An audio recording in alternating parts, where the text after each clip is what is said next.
इस कहानी में हमें दिखाया जाता है कि एक जहरीला वायरस फैलने की वजह से पूरी दुनिया के सभी इंसान ज़ॉम्बी में बदल चुके हैं। लेकिन ये कोई आम ज़ॉम्बी नहीं, बल्कि ये इतने तेज हैं कि दौड़ते हुए हवाई जहाज को भी पकड़ सकते हैं। कुछ तो इतने चालाक हैं कि इंसानों से भी हटके सोच सकते हैं, और कुछ ज़ॉम्बी कई किलोमीटर दूर अपने टारगेट को सूंघने की ताकत से ढूंढ सकते हैं। लेकिन इस खतरे से घिरी हुई दुनिया में अब सिर्फ 2 ही इंसान जिंदा बचे हैं। क्या ये दोनों सर्वाइव कर पाएंगे या नहीं, जानते हैं आज की इस वीडियो में। कहानी की शुरुआत में हम एक लड़के को देखते हैं जो अपने कमरे में बैठकर टीवी पर कार्टून देख रहा होता है कि तभी अचानक टीवी का सिग्नल चला जाता है और स्क्रीन पर एक इमरजेंसी रिपोर्ट आने लगती है। यह खबर उस लड़के की मुस्कुराहट छीन लेती है। टीवी में बताया जाता है कि दुनिया भर में एक बहुत ही जहरीला वायरस फैल गया है, जिससे इन्फेक्टेड लोग कुछ मिनटों के अंदर भयानक ज़ॉम्बी जैसे बन जाते हैं। यह वायरस बहुत तेजी से फैलता है और पूरी दुनिया इस वायरस की चपेट में आ चुकी है। टीवी में बताया जाता है कि जो भी ये खबर सुन रहा है वो जल्दी से खुद के लिए कोई सेफ जगह देख ले।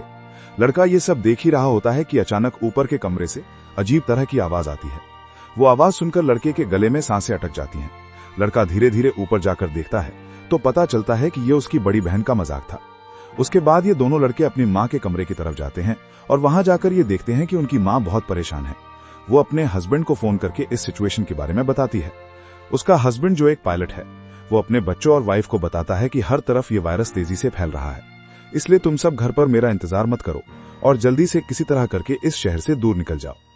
वो अपने बच्चों से कहता है कि परेशान मत हो, तुम्हें कुछ नहीं होगा, तुम्हारी माँ तुम्हें एक सेफ जगह में ले जाएगी।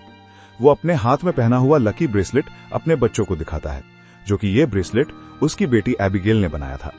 ये देखकर एबिगेल बहुत खुश हो जाती है। दूसरी तरफ उनकी माँ जल्दी जल्दी से सामान इकट्ठा कर रही होती है। तभी उन्हें बाहर से चिल्लाने की आवाजें सुनाई देने लगती हैं, इसलिए वो जल्दी से अपने दोनों बच्चों को लेकर घर से बाहर निकल आती है। जैसे ही वो कार में बैठने वाले होते हैं, अचानक एक ज़ॉम्बी उन बच्चों की मां पर अटैक कर लेता है। डर के मारे एबिगेल जल्दी से कार के नीचे छुप जाती है और अपनी आंखों के सामने अपने छोटे भाई और मां को ज़ॉम्बी के हाथों मरते हुए देखती है। वो ज़ॉम्बी उस छोटी बच्ची को देख नहीं पाता और वहां से चला जाता है। ये छोटी लड़की डर से कांप रही होती है कि तभी वो देखती है कि उसकी मां भी एक ज़ॉम्बी बन चुकी है। लड़की की मां अपनी बेटी को देखकर उसकी तरफ बढ़ने लगती है। इससे पहले कि वो अपनी बेटी को मार पाती, ठीक उसी समय पर एक अंकल फरिश्ते की तरह आकर एबिगेल की मां को मार देता है और एबिगेल को बचा लेता है। थोड़ी देर बाद वो देखते हैं कि एबिगेल का छोटा भाई भी ज़ॉम्बी में कन्वर्ट हो रहा है, इसलिए वो आदमी लड़की को कान बंद करने के लिए कहता है और उसके ज़ॉम्बी बन चुके छोटे भाई को भी गोली मार देता है। अब इसके बाद 10 साल के बाद का सीन दिखाया जाता है और हम देखते हैं कि ज़ॉम्बी वायरस की वजह से इंसानी सभ्यता पूरी तरह से बर्बाद हो चुकी है। कभी रोशनी से चमकने वाले शहर अब वीरान हो चुके हैं और अब तक सारे इंसान या तो मर चुके हैं या फिर ज़ॉम्बी बनकर इधर उधर भटक रहे हैं और सिर्फ 2 ही लोग जिंदा बचे हैं। वो छोटी लड़की एबिगेल, जिसे अंकल ने बचाया था। अब वो बड़ी हो चुकी है। उस दिन से लेकर अब तक एबिगेल अंकल जैक की नजरों में पली बढ़ी और जैक ने उसे ट्रेन करके ज़ॉम्बी से लड़ना सिखा दिया है। उस दिन अगर उसकी लाइफ में जैक नहीं आता तो एबिगेल अब तक मर चुकी होती, इसलिए एबिगेल जैक को अपना पिता मानती है। इतने सालों तक जंगल में अकेले रहने के बाद एबिगेल को बहुत ही लोनली महसूस हो रहा होता है। उसकी सबसे बड़ी इच्छा है कि उसे कोई इंसानी बस्ती मिल जाए जहां वो लोगों के साथ मिलकर रह सके। लेकिन जैक को लोगों के बीच रहना बिल्कुल भी पसंद नहीं। वो हमेशा सब लोगों पर भरोसा करने से बचता और एबिगेल को भी ऐसा ही करने को कहता। रात को जब वो दोनों जंगल में कैंप लगाकर सो रहे थे, तभी किसी की आवाज से जैक की आंख खुल जाती है। वो धीरे से अपने कैंप से बाहर निकलकर देखता है कि तभी एक ज़ॉम्बी जैक पर हमला कर देता है। लेकिन जैक लगातार गोलियां चलाकर उसे मार देता है और एबिगेल भी वहां पर पहुंच जाती है। इन दोनों को पिछले सालों से जंगल में ज़ॉम्बीज का शिकार करते हुए इतना एक्सपीरियंस तो हो गया था कि ज़ॉम्बीज झुंड बनाकर एक साथ मिलकर रहते हैं। वो समझ जाते हैं कि आसपास और भी जरूर ज़ॉम्बीज होंगे, इसलिए वो जल्दी यहां से निकलने की तैयारी करने लगते हैं और घोड़े पर बैठकर निकल जाते हैं। तभी रास्ते में उनके घोड़े हिनहिनाने लगते हैं। जैक समझ जाता है कि खतरा नजदीक है। दोनों चारों तरफ देखते हैं तो दूर एक जीप ज़ॉम्बी से गिरी हुई दिखाई देती है, जहां एक नॉर्मल इंसान खुद को ज़ॉम्बी से बचा रहा था। अब वैसे भी दुनिया में इंसान बहुत ही कम बचे थे, इसलिए अब इन दोनों को हर हाल में उस आदमी को ज़ॉम्बी से बचाना था। जैक एबिगेल के निशाने का टेस्ट भी लेना चाहता था, इसलिए वो एबिगेल से कहता है कि तुम इस आदमी को बचाओगी ताकि पता चले कि वो पूरी तरह से ट्रेंड हो चुकी है या नहीं। जैक उसे कहता है कि सुकून से टारगेट को निशाने पर करो और फिर उसे शूट कर दो। लेकिन एबिगेल जल्दबाजी में गोली चला लेती है, जिससे वो गोली ज़ॉम्बी के साथ साथ उस सर्वाइवर को भी लग जाती है। ये देखकर जैक एबिगेल पर काफी गुस्सा करता है, जिसके बाद वो दोनों इंसान के पास जाते हैं। वो देखते हैं कि ये आदमी अब बच नहीं सकता, इसलिए जैक उसे खुद ही मार देता है ताकि अगर उसे ज़ॉम्बी ने काटा हो तो वो दोबारा जिंदा ना हो जाए और हमारे लिए खतरा न बने। उसके बाद वो दोनों उस मरे हुए आदमी की कार से जरूरत की सारी चीजें लेने लगते हैं। जैक मरे हुए आदमी के जूते ले लेता है और जैसे ही वो उन जूतों को पहनता है तभी वहां मरे हुए आदमी के और साथी भी आ जाते हैं और बहुत सारे हथियारबंद लोग उन्हें घेर लेते हैं। एक बंदा जब मरे हुए इंसान के जूतों को जैक के पैरों में देखता है तो उन्हें शक होने लगता है कि उन्होंने सामान लूटने के लिए उनके साथी को मारा है। जब ये लोग जैसे ही इन दोनों को मारने लगते हैं तभी एक प्रेग्नेंट लेडी कार से उतरती है और अपने साथियों से इन दोनों को छोड़ने के लिए कहती है। तभी काला घोड़ा फिर से इन्हें वार्निंग देता है और अगले ही पल दूर जंगल से तेज आवाजें आने लगती हैं। बहुत सारे ज़ॉम्बीज़ तूफान की तरह चारों तरफ से उनकी ओर बढ़ने लगते हैं। वो लोग इतने तेज रफ्तार से आते हैं कि उन्हें भागने का मौका नहीं मिलता, इसलिए हथियार निकालकर वहीं मुकाबला करते हैं। यहाँ सबके पास हथियार तो थे मगर ज़ॉम्बीज़ की तादाद काफी ज्यादा थी, इसलिए वो एक एक करके ग्रुप के बहुत से लोगों को काट लेते हैं। बचे हुए लोगों के पास छुपने की कोई जगह नहीं होती और जल्द ही ये बहुत ही कम लोग बच जाते हैं। एक मजबूत आदमी बदकिस्मती से ज़ॉम्बी के काटने का शिकार हो जाता है, इसलिए वो खुद को गोली मारना चाहता है, लेकिन उसके बंदूक में गोलियां खत्म हो जाती हैं। अब उन्हें पता चल चुका था कि वो उनसे लड़ नहीं पाएंगे, इसलिए एबिगेल प्रेग्नेंट लेडी को लेकर गाड़ी में बैठाती है। गाड़ी में प्रेग्नेंट लेडी का हस्बैंड भी बैठा होता है और जैक गाड़ी स्टार्ट करके जल्दी से वहां से निकल जाते हैं। पूरे ग्रुप में अब ये सिर्फ 4 लोग ही बचे थे, बाकी सभी ज़ॉम्बीज़ का शिकार हो चुके थे। एक काले चेहरे वाला ज़ॉम्बी अपने साथियों को मरा हुआ देखकर बहुत ज्यादा गुस्सा हो जाता है। उधर ये चारों ज़ॉम्बी से जान छुड़ाकर गाड़ी में सफर कर रहे होते हैं। रास्ते में जैक पीछे बैठी लेडी से पूछता है कि तुम हो कौन और यहाँ क्या कर रहे थे। पूछने पर पता चलता है कि ये बचे हुए लोग शिपटाउन नाम की जगह पर जाना चाहते थे, जहां पर सेफली इंसान रहते हैं, वहां जरूरत की तमाम फैसिलिटीज हैं और हम सब वहां जाकर एक नॉर्मल जिंदगी गुजारना चाहते थे। ये सुनकर एबिगेल बहुत खुश होती है क्योंकि यही तो वो जगह है जहां वो हमेशा से जाना चाहती थी। जिस पर जैक ने कहा कि यहाँ पर कोई भी ऐसी कॉलोनी वगैरह नहीं है, मैं पिछले सालों से यहाँ वहां भटक रहा हूँ, मुझे तो कोई ऐसी कॉलोनी नहीं दिखाई दी। तभी अचानक बीच रास्ते में उनकी गाड़ी खराब हो जाती है। इस दौरान प्रेग्नेंट लेडी का हस्बैंड बाहर निकलता है, जिसका नाम डेविड है। वो उनसे कहता है कि मैं एक मैकेनिक हूं और मैं इसे ठीक कर सकता हूं, लेकिन औजार न होने की वजह से गाड़ी ठीक नहीं हो पाती। इसलिए लोग गाड़ी को यहीं पर छोड़कर पैदल सफर करने लगते हैं। कई किलोमीटर सफर करने के बाद वो लोग एक वीरान सोसाइटी में पहुंच जाते हैं। यहाँ ऊंची इमारतें अभी भी खड़ी हैं, लेकिन हर तरफ मौत की शांति छाई हुई है। ये लोग सबसे पहले इस जगह की अच्छी तरह से जांच भी करते हैं। जब उन्हें कोई खतरा महसूस नहीं होता तो ये लोग रात यहाँ गुजारने का फैसला करते हैं। रात को वो लोग आग जलाकर खाना पकाते हैं। एबिगेल शिपटाउन नाम के उस जगह पर जाने के लिए बहुत बेताब थी। वो उस प्रेग्नेंट औरत से उस जगह के बारे में बातचीत करने लगती है। प्रेग्नेंट औरत उससे बताती है कि हमारा पहले से उस शिपटाउन में रहने वाले लोगों के साथ रेडियो पर कांटेक्ट हो चुका है। वो एक बहुत ही खूबसूरत जगह है जहां हम आजादी से रह सकते हैं। ये बातें सुनकर एबिगेल की आंखों में चमक उठी। दूसरी तरफ जैक बाहर चारों ओर जाल बिछा देता है ताकि अगर वो लोग सो भी जाए तो खतरा करीब होने पर फौरन पता चले। जैक अंदर आकर एक मैप निकालता है और सबको समझाता है कि वो मैगन और डेविड को कुछ दूर तक पहुंचाएगा और उसके बाद दोनों अलग अलग रास्ते पर चले जाएंगे। लेकिन एबिगेल जैक के इस फैसले से खुश नहीं थी। वो जैक के पास जाकर उससे बहस करती है कि डेविड अपनी प्रेग्नेंट वाइफ को उस जगह तक सेफली नहीं पहुंचा पाएगा, इसलिए हमें उसके साथ चलना चाहिए। जैक कहता है हमें समझदारी से काम लेना चाहिए। देखो, जहां लोग ज्यादा होते हैं वहां पर खतरा भी ज्यादा होता है। लेकिन एबिगेल जैक के इस फैसले से नाराज होकर चली जाती है। हालांकि दोनों को ये नहीं पता होता कि वो काले चेहरे वाला ज़ॉम्बी उनकी गाड़ी को सूंघते हुए वहां तक पहुंच चुका है। अगली सुबह एबिगेल छत पर बैठकर अपने बचपन की फोटो देख रही होती है कि अचानक नीचे पेड़ों से सरसराहट की आवाज आती है। वो समझ जाती है कि ज़ॉम्बी अंदर आ गए हैं और सबको वार्निंग देने के लिए नीचे दौड़ कर जाती है कि तभी रास्ते में एक ज़ॉम्बी भी उसके पीछे लग जाता है। एबिगेल खुद को बचाते हुए ऊपर सीढ़ियों पर चढ़ने लगती है और पीछा करने वाले ज़ॉम्बी को झटका देते हुए नीचे गिरा देती है। लेकिन इस चक्कर में उसका बैलेंस बिगड़ जाता है, जिससे वो भी नीचे गिरने वाली होती है। लेकिन तभी जैक ने वक्त पर आकर उसे बचा लिया। थोड़ी देर बाद काले चेहरे वाला ज़ॉम्बी अपने साथियों के साथ वहां पहुंच जाता है, क्योंकि उसे पता चल जाता है कि उनका साथी कहां पर मरा है। लेकिन वो पहले से बिछाई गई जाल में फंस जाते हैं, जिसमें काफी सारे ज़ॉम्बी मारे जाते हैं। जैक धमाके की आवाज सुनकर समझ जाता है कि ज़ॉम्बी का झुंड उस जगह तक पहुंच गया है जहां हम कल रात ठहरे थे और ज़ॉम्बी अभी तक उनका पीछा कर रहे हैं। लेकिन अच्छी बात यह थी कि ये लोग उस जगह को छोड़कर वहां से आगे निकल चुके थे। तभी रास्ते में एबिगेल को याद आता है कि थोड़ी दूर पर एक छोटा सा हवाई अड्डा है जहां पर मेरे फादर काम किया करते थे।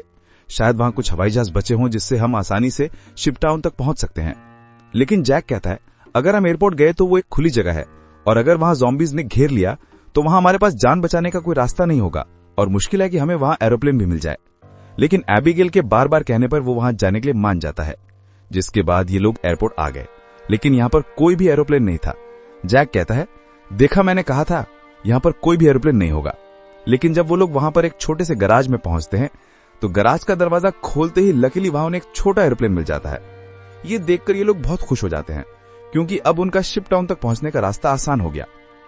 लेकिन यह हवाई जहाज बहुत दिनों से इस्तेमाल नहीं हुआ था, इसलिए मैकेनिक डेविड कहता है कि उसे ठीक करने की जरूरत है।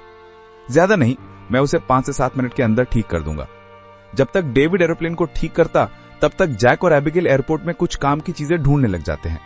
तभी डेविड दूरबीन से देखता है कि दूर से बहुत सारे ज़ॉम्बीज आ रहे हैं जो बहुत जल्द एरोप्लेन तक पहुंच जाएंगे। वो लोग दौड़कर आते हैं और उन दोनों को वार्न करते हैं कि हमें जल्दी से एरोप्लेन को स्टार्ट करना होगा, नहीं तो ज़ॉम्बी यहां पहुंचकर हमें मार देंगे। एबिगेल जल्दी से पायलट की सीट पर बैठ जाती है, वहां पर मौजूद बुक्स को रीड करती है। उसके फादर पायलट थे, इसलिए उसने अपने फादर से एयरप्लेन को कंट्रोल करने की थोड़ी बहुत जानकारी सीखी थी और जैक ज़ॉम्बीज को शूट करके उन्हें रोकने की कोशिश करता है। एबिगेल जैसे तैसे करके एरोप्लेन को स्टार्ट कर लेती है, लेकिन तब तक बहुत देर हो चुकी थी। वहां बहुत सारे ज़ॉम्बी रनवे तक पहुंच जाते हैं। उनकी रफ्तार काफी तेज थी और उनमें से एक ज़ॉम्बी एरोप्लेन के दरवाजे तक पहुंच भी जाता है, लेकिन जैक उसे गोली मारकर एरोप्लेन को उससे छुड़ा लेता है और एबिगेल जहाज के कंट्रोल को समझ जाती है। इस तरह से ये लोग जहाज को टेक ऑफ कर लेते हैं। हवाई जहाज में बैठे सभी लोग बहुत खुश हैं क्योंकि वो जल्द ही सीधे शिपटाउन पहुंच जाएंगे।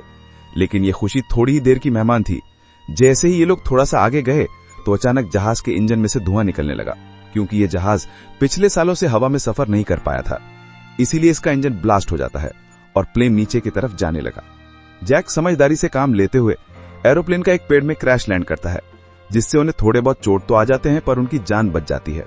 प्लेन तो अब इस्तेमाल लायक नहीं बचा था, इसलिए अब उन्हें दोबारा फिर से पैदल सफर करना पड़ेगा।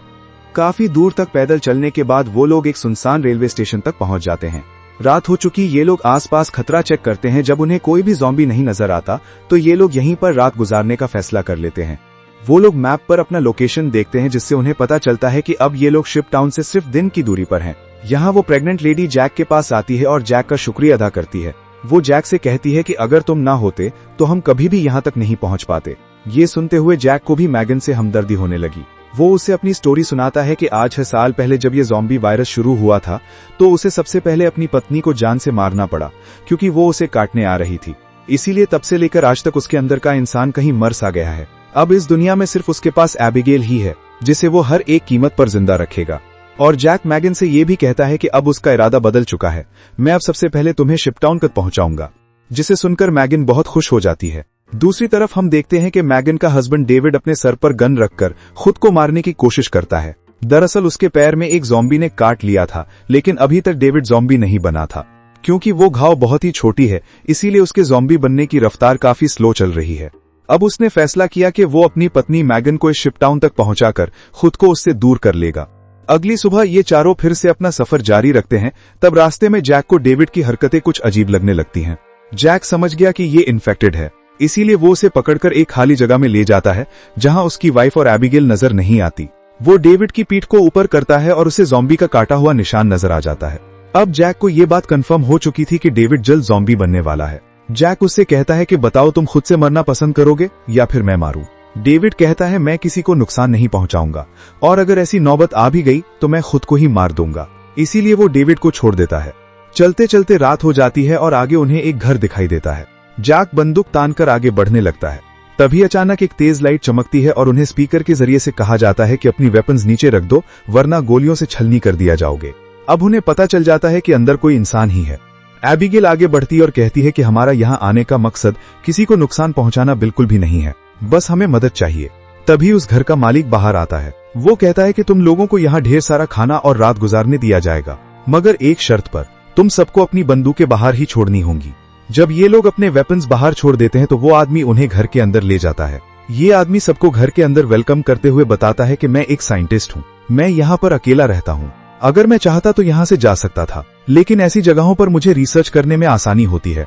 यहाँ वो इन सबको बहुत अच्छा खाना देता है, जिसे वो सब देखकर हैरान रह जाते हैं, क्योंकि ऐसा खाना उन्होंने काफी लंबे अरसे से नहीं खाया था। वो लोग खाने पर टूट पड़ते हैं। खाना खाने के बाद वो साइंटिस्ट इन लोगों के लिए ड्रिंक्स भी लाता है। वो सब बहुत खुश थे क्योंकि इतने दिनों बाद सबको आराम से बैठकर बातें करने का मौका मिलता है। लेकिन साइंटिस्ट की बातें सुनते हुए उन्हें कुछ अजीब लगता है। साइंटिस्ट कहता है कि देखो, ये जो वायरस फैला है, वैसे तो ये बहुत बुरी चीज है, लेकिन दूसरी तरफ इससे इंसान अपग्रेड भी हुए हैं। जैसे कि कमजोर इंसान खत्म हो जाएंगे और जो ताकतवर होगा वो ज़ॉम्बी बनकर जिंदा रहेगा। वो कहता है कि ज़ॉम्बी सिर्फ खाने के लिए जीते हैं, ना कि तरक्की के लिए। इसीलिए ज़ॉम्बीज को दुनिया पर राज करना चाहिए। ये सुनकर उन चारों को बहुत ही अजीब लगने लगता है। तभी डेविड को अपनी तबीयत ज्यादा खराब लगती है और वो बाथरूम में जाता है। बाथरूम जाकर वो शीशे में देखता है कि उसके बॉडी में वायरस पूरी तरह से फैल चुका होता है। जब डेविड वापस हॉल में आता है तो देखता है कि जैक और बाकी लोग बेहोश पड़े हैं। दरअसल साइंटिस्ट ने शराब में बेहोशी की दवा मिला दी थी। ये देखकर डेविड साइंटिस्ट पर हमला करने लगता है कि तभी साइंटिस्ट अपने हाथ में पकड़े हुए एक डिवाइस का बटन दबा देता है। डेविड को अचानक बहुत कमजोरी महसूस होती है और वो जमीन पर गिर जाता है। साइंटिस्ट कहता है कि इस डिवाइस को मैंने सालों की मेहनत के बाद बनाया है, जिससे मैं दुनिया के किसी भी कोने में जा सकता हूँ और इस डिवाइस की मदद से ज़ॉम्बीज मेरा कुछ भी नहीं बिगाड़ सकते। साइंटिस्ट ने एक ऐसा डिवाइस बना लिया था जिससे वो ज़ॉम्बीज को कंट्रोल कर सकता था, यानी कि अब वो पूरी दुनिया का राजा बनकर सबको अपने इशारों पर नचवाएगा। उसके बाद डेविड बेहोश हो जाता है और जब डेविड को दोबारा होश आता है तो वो देखता है कि उसे और उसके साथियों को बांध दिया गया है और अब साइंटिस्ट उन चारों पर एक्सपेरिमेंट करने वाला है। ये सब करने के बाद साइंटिस्ट कहता है कि क्या तुम लोग मेरी वाइफ से मिलना चाहोगे। उसके बाद हम साइंटिस्ट की वाइफ को देखते हैं जो कि एक ज़ॉम्बी थी और साइंटिस्ट ने उसे पिंजरे में बंद कर रखा था और वो इंसानों को पकड़कर उसे खिलाता था। ये डिवाइस भी साइंटिस्ट ने अपनी बीवी पर एक्सपेरिमेंट करके बनाई थी। साइंटिस्ट जब पिंजरे का दरवाजा खोलता है तो उसकी वाइफ सबसे पहले उसी पर अटैक करने लगती है, लेकिन साइंटिस्ट उसे कंट्रोल करके उन चारों की तरफ भेज देता है।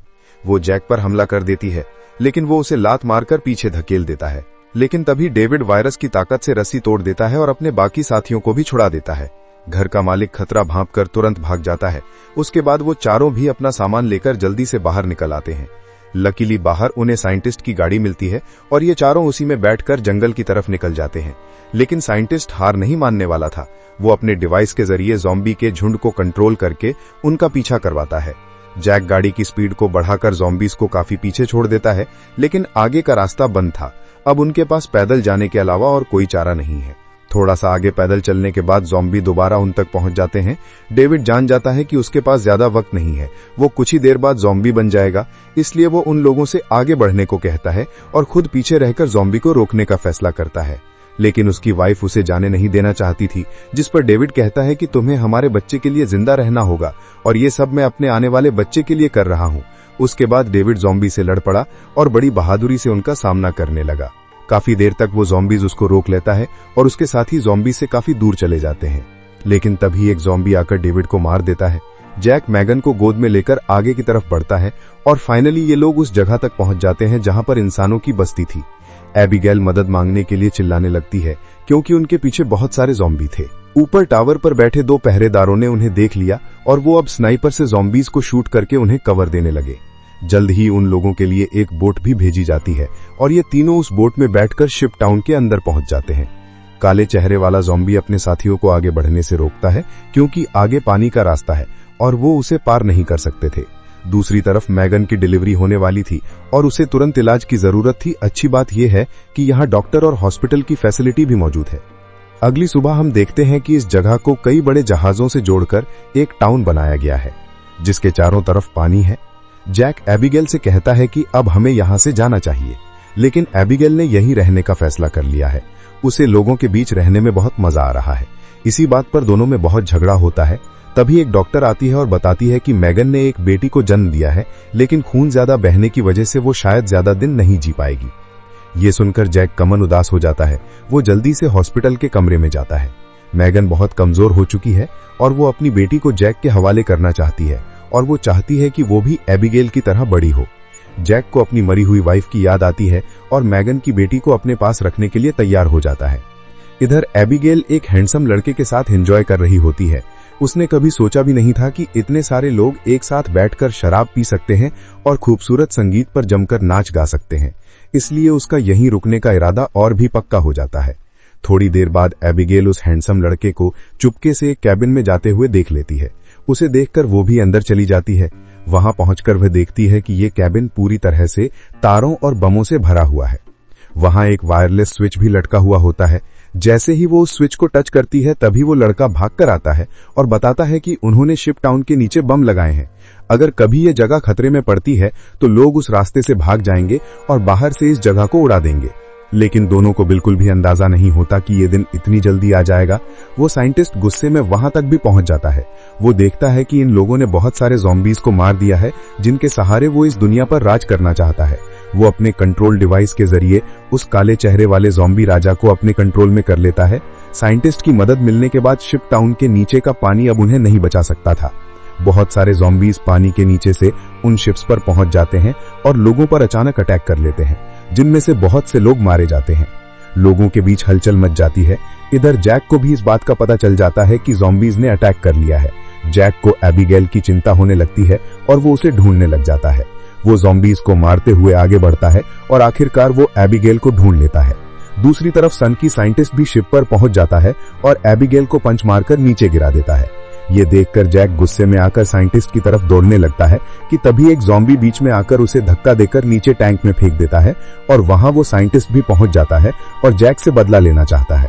वो जैक को लात मारकर गिरा देता है, लेकिन जैक को पता था कि साइंटिस्ट से लड़ना फजूल है, इसलिए वो साइंटिस्ट पर हमला करके उसके हाथ में लगे डिवाइस को दीवार से मारकर तोड़ देता है। अब साइंटिस्ट के पास ज़ॉम्बीज को कंट्रोल करने की पावर नहीं रही, जिसके बाद बूढ़ा साइंटिस्ट जल्द ही ज़ॉम्बीज का शिकार बन जाता है। अच्छी बात यह थी कि इस कैंप में पहले से ही भागने का रास्ता बना हुआ था। बहुत सारे बचे हुए लोग सुरंग के रास्ते नदी के दूसरे किनारे पर पहुंच जाते हैं। जब वो बम चालू करने वाले होते हैं तो वो हैंडसम लड़का बटन नहीं दबाता, क्योंकि एबिगेल अभी भी शिप पर है। अब जैक और एबिगेल बाहर की तरफ भागने लगते हैं, लेकिन पीछे से ज़ॉम्बी राजा एबिगेल को पकड़ लेता है। तभी जैक तेजी से उस ज़ॉम्बी को लकड़ी से सर पर मार देता है, जिससे वो पीछे गिर जाता है। अचानक एबिगेल की नजर गलती से उस ज़ॉम्बी राजा के हाथ में बंधे ब्रेसलेट पर पड़ती है। ये वही ब्रेसलेट था जो उसने बचपन में अपने हाथों से अपने पिता के लिए बनाया था। वो समझ जाती है कि ये ज़ॉम्बी उसके पिता हैं, लेकिन अब वो इंसान नहीं बल्कि ज़ॉम्बी बन चुका था। यहाँ पर जैक उसे हाथ से पकड़कर जबरदस्ती खींचकर भागने को कहता है। वो हैंडसम लड़का दोनों को भागते हुए देखकर तुरंत वायरलेस रिमोट का बटन दबा देता है और पूरा शिप टाउन राख में बदल जाता है। हालांकि इन सब की लड़ाई भी खत्म नहीं हुई थी। कैंप का सरदार अपनी गर्दन पकड़कर आता है, क्योंकि लड़ाई में उसे ज़ॉम्बी ने काट लिया था। वायरस के फैलने से पहले ही काले चेहरे वाले ज़ॉम्बी ने उस पर हमला कर दिया। हैरानी की बात यह थी कि ज़ॉम्बी राजा भी धमाके में बच गया था। जैक तुरंत दौड़कर उस ज़ॉम्बी राजा से लड़ने लग जाता है, लेकिन जैक ज़ॉम्बी राजा के सामने कमजोर पड़ रहा था। इसीलिए एबिगेल जमीन से बंदूक उठाती है और ये जानते हुए भी कि सामने खड़ा ज़ॉम्बी राजा उसका पिता है, लेकिन वो पालने पोसने वाले जैक को मार रहा था, इसलिए एबिगेल बिना सोचे समझे उस काले चेहरे वाले ज़ॉम्बी राजा को गोली मार देती है। क्योंकि अगर वो उसे गोली नहीं मारती तो वो ज़ॉम्बी राजा वहां पर मौजूद सब लोगों को मार देता। उसके बाद जैक और एबिगेल गले लगते हैं और अब जैक, एबिगेल और बचे हुए लोग दूर समंदर में एक सुनसान द्वीप की तरफ देखते हैं और वहीं एक नई इंसानी बस्ती बसाने का फैसला करते हैं। इसी के साथ ये कहानी खत्म हो जाती है। अगर वीडियो आपको अच्छी लगी हो तो हमारे चैनल को सब्सक्राइब और वीडियो को लाइक जरूर कीजिएगा।